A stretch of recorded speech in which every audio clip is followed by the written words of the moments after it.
사실 우리가 보통 천국과 부활을 할 때 동의어로 쓰는 거고요. 같은 의미의 말로 천국과 부활을 쓴다 싶고, 엄밀하게 따져보면 다르죠. 부활은 다시 살아나게 된다라는 의미인 거고, 천국은 하나님의 나라에 하나님과 함께 동행하는 삶일 거겠습니다. 따지면은 둘은 전혀 다른 개념이지요. 우리 신약 성경에서는 모든 사람은 부활한다라고 그렇게 이야기를 합니다. 악인이건 의로운 사람이건 일단 죽고 한 번 죽는 건 사람한테 정해진 거고, 그 다음에는 심판이 있다라고 히브리서에 있지 않습니까? 심판을 하나님께 받기 위해서 전제 조건이 뭔가요? 심판대 앞에 서야 돼요. 그래서 모든 죽은 이들은 전부 부활해서 하나님의 심판대 앞에 서게 되고, 그 심판대 앞에서 다시 두 번째 이 하나님의 재판 앞에 서게 되는 것이죠. 그래서는 하나님의 판정을 따라 영생에 참여하는 사람, 이게 우리 천국이라고 보통 말하는 거겠고, 영벌에 참여하는 사람, 그걸 요한계시록에서는 영원히 꺼지지 않는 불못 뭐 이런 데 던져진다라는 것이 있지 않습니까? 그래서 우리가 보통 부활을 사모한다라고 할 때는 사실 엄밀하게 따지면 다시 살아나서 하나님의 최종 심판대 앞에 서서 영생의 판정을 받고 하나님의 영광의 나라에 들어가는 것, 이게 보통 우리가 부활을 사모한다의 의미인 거고, 천국 간다의 의미인 거겠고요. 따지고 들자면 부활은 그냥 중립적인 표현입니다. 나쁜 놈도 부활해야 되고 의로운 사람도 부활해야 되고 다시 살아나야지 하나님의 재판대 앞에 가기 때문 이라고 할 수 있겠지요. 그래서 그런 경우에 엄밀하게 따지면 좁은 의미로 부활이라는 것은 재판 받기 위한 전제 조건, 선결 조건이라고 할 수 있겠습니다. 그래서 이 개념 안에는, 그래서 이 부활이 중요한 까닭은 사실 본질적인 것은 하나님의 재판대 앞에 선다라는 것이 있습니다. 그리고 그게 그 다음이 천국하고 연결이 되는 것이 있지요. 하나님의 최종적인 재판이 있다라는 것. 살아서가 아니라 모든 사람이 죽은 다음에 최종적인 마지막 궁극적인 재판이 있다라는 게 예수님도 그런 말씀을 하셨고, 신약의 요한계시록도 그렇고 나타나는 것인 거고요.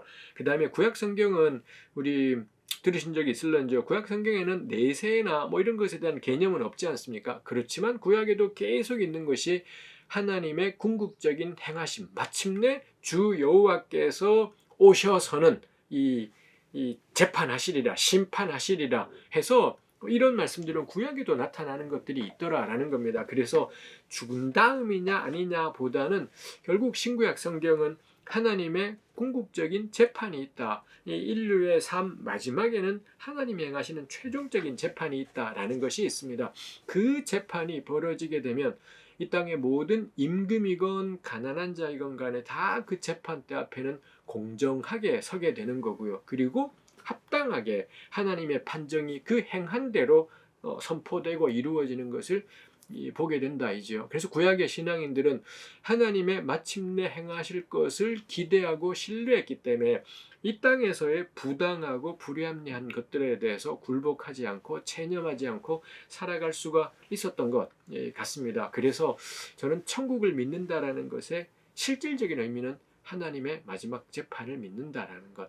반드시 이게 전부가 아니라 이 땅에서의 부귀영화 이게 다가 아니라 마침내 모든 사람이 하나님의 재판정 앞에 숨김없이 서게 될 것이다. 요거 저는 믿고 간직하는 것이 기독교 신앙을 가지는 것의 의미이다 싶어요. 그럴 때 정의는 마침내 승리한다. 그 하나님의 최종 재판 앞에서는 마침내 정의는 승리하게 된다라는 것이 있겠지요. 그래서 부활은 좁은 의미의 부활, 누구나 다 다시 살아나게 된다는 건 참 중요한 일인 것 같아요. 그래야지 모두가 재판대 앞에 선다가 되지요. 그래서 이 구약과 신약의 사이시대 사람들은 그래서 별별 생각을 다 했더랬습니다. 이 땅에 살면서 하나님의 이미 심판을 받아서 뒤지게 박살난 사람도 있겠고, 온갖 못된 짓은 다 했지만 이 땅에서는 심판 안 받고 잘 죽은 사람도 있고 그렇잖아요. 그래서 죽은 다음에 하나님의 최종 재판까지 각각 서로 다른 방에서 대기했다. 뭐 이런 이야기들이